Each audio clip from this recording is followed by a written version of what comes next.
तो क्या हाल है ऑफिसर्स के। आई होप आपकी तैयारी बढ़िया चल रही होगी और आप अच्छे से अपने प्रिपरेशन कर रहे होंगे और अपने टारगेट्स को अचीव कर रहे होंगे और आपकी मेहनत जो है वो आपकी डिज़ायर पोस्ट और डिज़ायर लोकेशन के लिए जारी होगी।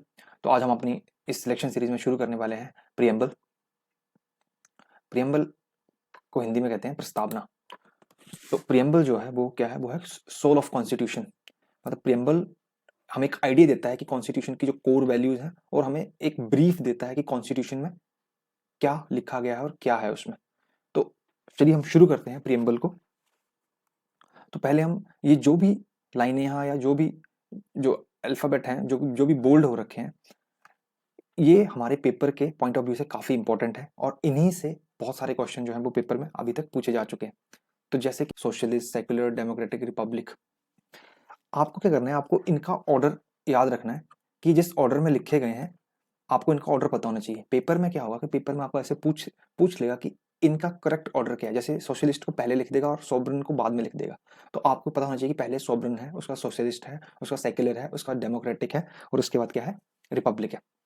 अब हम इन वर्ड की मीनिंग को भी देख लेते हैं। तो सोवरेन का मतलब हो जाता है कि हमारी जो कंट्री है वो एक इंडिपेंडेंट कंट्री है और इस पे कोई भी एक्सटर्नल फोर्स नहीं है जो हमें हम पर कोई तरह का प्रेशराइज करे हमें, क्योंकि हम एक इंडिपेंडेंट कंट्री हैं जो अपने अकॉर्डिंग अपनी पॉलिसी बना सकते हैं और अपने डिसीजन ले सकते हैं। ठीक है। नेक्स्ट है सोशलिस्ट। तो सोशलिस्ट का मतलब हो जाता है कि समाजवादी। इसका मतलब यह है कि हमारे देश में जो इकोनॉमी है, जो पैसे का फ्लो है, वो हर तरह से बराबर होना चाहिए। अमीर और गरीब में ज़्यादा भेदभाव नहीं होना चाहिए। ठीक है। नेक्स्ट है सेक्युलर। सेक्युलर का मतलब होता है पंथ निरपेक्ष। इसका मतलब होता है कि स्टेट का कोई भी रिलीजन नहीं होगा। जैसे हमारी कंट्री है उसका अपना कोई भी रिलीजन नहीं है। हमारे देश में हर तरह के धर्म के लोग रहते हैं पर हमारी कंट्री का अपना कोई रिलीजन नहीं है। तो इस कंटेक्स्ट में हम सेक्युलर है। नेक्स्ट है डेमोक्रेटिक। डेमोक्रेटिक होने का मतलब है कि हमारे यहाँ सिटीजन्स को वोट देने का अधिकार है। हम 18 साल के बाद अपना वोट देके अपना रिप्रेजेंटेटिव चुन सकते हैं। तो ये हमारे डेमोक्रेसी के अंडर आ जाएगा। ठीक है। नेक्स्ट है रिपब्लिक। रिपब्लिक का मतलब है गणराज्य। तो रिपब्लिक इंडिया जो है वो एक रिपब्लिक नेशन है। इसका मतलब ये है कि हमारा जो हेड ऑफ द स्टेट है उसको हम इलेक्ट करते हैं, मतलब हम उसे खुद चुनते हैं। तो इसे इसे बोलते हैं रिपब्लिक। ठीक है। तो हमारी कंट्री में जैसे यहाँ डेमोक्रेटिक लिखा गया है, तो हमारी कंट्री में जो डेमोक्रेसी है वो इनडायरेक्ट डेमोक्रेसी है। मतलब हम अपने बिहाफ पे किसी बंदे को चुनते हैं, वो जाके हमारी बातों को रिप्रेजेंट करता है। तो जो डेमोक्रेसी है वो दो तरह की है। डेमोक्रेसी है, एक होती है डायरेक्ट और एक होती है इनडायरेक्ट। डायरेक्ट में क्या होता है कि कोई भी देश में पॉलिसी बन रही है हम उसको डायरेक्टली वोट देंगे। बट हम हमारी कंट्री में ऐसा नहीं है, हम है इनडायरेक्ट डेमोक्रेसी में कि हम अपने बिहाफ पे किसी कोई एमएलए या एमपी को चुनेंगे, वो हमारी बात को आगे रखेगा। ठीक है। तो ये आपको ऑर्डर याद रखना है और इसके बारे में आपको आइडिया भी होना चाहिए। तो आगे हम पढ़ेंगे कि आगे लिखा है कि and to secure to all its citizen justice. तो यहाँ लिखा है कि जस्टिस। अब आपको ये याद रखना है कि जो प्रियम्बल में जस्टिस है वो कितने टाइप का है। यहाँ पे हमें 3 टाइप का जस्टिस बताया गया है। फर्स्ट है सोशल, इकोनॉमिक एंड पॉलिटिकल। ठीक है। तो जो जो भी न्याय है वो हमारा कौन सा है, सामाजिक, आर्थिक और राजनीतिक। ठीक है। नेक्स्ट है लिबर्टी। लिबर्टी मतलब स्वतंत्रता। तो हमें कितनी तरह की स्वतंत्रता प्रियम्बल में दी गई है, हमें 5 तरह की स्वतंत्रता यहाँ दी गई है। सबसे पहले है थॉट, विचार की, एक्सप्रेशन की, अभिव्यक्ति की, बिलीफ मतलब विश्वास की, फेथ की और वर्शिप की। ठीक है। आगे है इक्वालिटी। तो हमें कितनी तरह की इक्वालिटी है, यहाँ 2 तरह की इक्वालिटी है, equality of status end of opportunity. ठीक है। नेक्स्ट है फ्रेटर्निटी।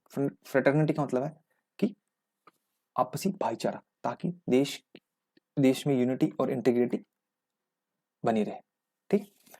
तो इसमें आगे है कि in our constitution assembly this 26 day of November 1949 do hereby adopt, enact and give to ourselves to this constitution. मतलब 26 नवंबर 1949 को इस संविधान को हम अपने आप को आत्मसमर्पित करते हैं। तो हमारी संविधान जो सभा थी उसने 26 नवंबर 1949 को इस कॉन्स्टिट्यूशन को एक्सेप्ट कर लिया था। ठीक है। अब हम कुछ इससे रिलेटेड कुछ क्वेश्चन हैं जिनको हम आगे कवर करेंगे। तो फर्स्ट क्वेश्चन है, in the context of preamble of Indian constitution which of the following sequence is correct. तो मैंने आपको पहले भी कहा था कि आपको जो वर्ड जिस ऑर्डर में लिखेंगे आपको याद करने, क्योंकि ऐसा ही क्वेश्चन पेपर में पूछा जाता है। तो देखो republic, people's, democratic, secular, socialist, universal. तो यहाँ देखो ये वाला वर्ड तो था ही नहीं, यूनिवर्सल भी नहीं था।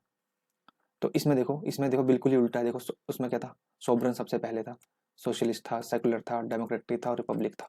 तो ऐसा ऑर्डर कहाँ पे है, ये रहा D. Sovereign, socialist, secular, democratic और रिपब्लिक। ठीक है, तो इसका आंसर हो जाएगा डी। नेक्स्ट है the word socialist and secular were inserted in the preamble to the constitution by. तो सबसे जब प्रियम्बल शुरू में लिखा गया था तब वहां पे सोशलिस्ट और सेकुलर वर्ड नहीं थे, ये बाद में ऐड किए गए हैं। कौन से अमेंडमेंट से? ये 42nd अमेंडमेंट से उसमें ऐड किए गए हैं। ठीक है, एक और वर्ड है जो उनके साथ ऐड किया गया था, वो था इंटीग्रिटी। ठीक है,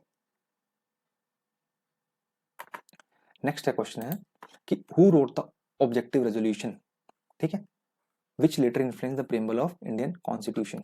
तो ऑब्जेक्टिव रेजोल्यूशन किसने लिखा था? वो लिखा था जवाहरलाल नेहरू ने। तो जो प्रियम्बल को इसने इन्फ्लुएंस किया था, तो क्या किया गया था कि ऑब्जेक्टिव रेजोल्यूशन को पंडित जवाहरलाल नेहरू ने 13 दिसंबर 1946 को कॉन्स्टिट्यूएंट असेंबली के सामने पेश किया था। उस असेंबली ने 22 जनवरी को 1947 को उसको एक्सेप्ट कर लिया और उसी से फिर इन्फ्लुएंस होकर प्रियम्बल को हमारे कॉन्स्टिट्यूशन में डाला गया।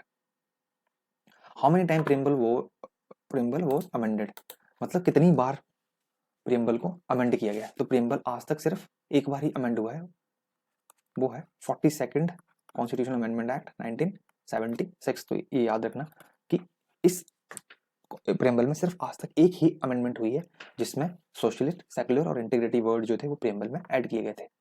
नेक्स्ट हमारा the preamble of Indian constitution was adopted on. तो हमने पीछे पढ़ा कि हमने इंडियन कॉन्स्टिट्यूशन को कब अडॉप्ट कर लिया था? 26 नवंबर 1949 में। तो इसका सही आंसर क्या होगा? 26 नवंबर 1949 में। अब कई बंदे क्या करेंगे, जल्दबाजी में आंसर ये लगाएंगे। इस दिन हमारा कॉन्स्टिट्यूशन को हमने वो इन फोर्स आया था, यहाँ पे हमने अडॉप्ट किया, और इन फोर्स मतलब जब से वो लोगों पे लागू होना शुरू हो गया वो हुआ था 26 जनवरी 1950 से। ठीक है, अब क्वेश्चन है कि the language of preamble of Indian constitution is taken from the constitution of which country. आप हमारे जो प्रियम्बल की लैंग्वेज है वो कहाँ से ली गई है? तो वो ली गई है ऑस्ट्रेलिया से। नेक्स्ट है the idea of preamble of constitution was borrowed from, मतलब हमने ये जो प्रियम्बल का विचार है ये कहाँ से लिया? ये हमने लिया था अमेरिका के कॉन्स्टिट्यूशन से। आपका बहुत बहुत शुक्रिया अगर आपने वीडियो को यहाँ तक देखा है। अगर आपको वीडियो पसंद आई है तो लाइक जरूर करें और अपना कमेंट जरूर करें, और मुझे कमेंट सेक्शन में बताएं कि अब मैं और कौन से टॉपिक लेके आऊँ जिससे आपको हेल्प हो सके। और अगर आपको अच्छे लगे तो अपने दोस्तों के साथ इसे जरूर शेयर करो, चैनल को सब्सक्राइब करना ना भूलें। तो चलिए मिलते हैं अगली वीडियो में, तब तक के लिए आप अपनी मेहनत जारी रखिए।